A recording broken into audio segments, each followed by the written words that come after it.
Hello and welcome to part 2 of the video where I'll be reviewing the BMW 730D with its practicality and build quality. Right, let's start with the practicality. We've got a decent sized glove box in the front, but you would expect this from a car of such size. A small opening here where you can put your keys or your coins. It's not very useful for anything else, but luckily it is felt lined so it stops all rattling. We've also got decent size cup holders where you can fit a water bottle. They're alright in the rear. You may have problems resting your arm down as they are integrated into the armrest, and also in the front they block out the buttons slightly, but there are minor niggles. The door bins in the back are decent size, they will fit this water bottle too, but in the front they won't. It's also quite difficult to access that because of the seat. Right, let's move on to quality. Well, BMWs are quite famous, especially these days, for their quality.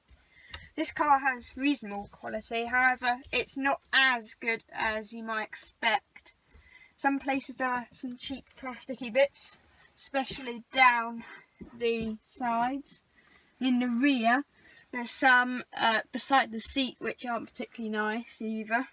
However, you've got some nice quality wood and aluminium around that place. The steering wheel is leather. The lining on the top is also quite good quality, and the dash feels soft.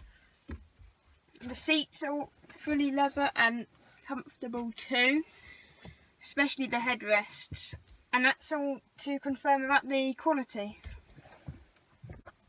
Hello and welcome to my first video where I'll be reviewing the used BMW 730D. Well, let's begin with what matters to me the most: speed.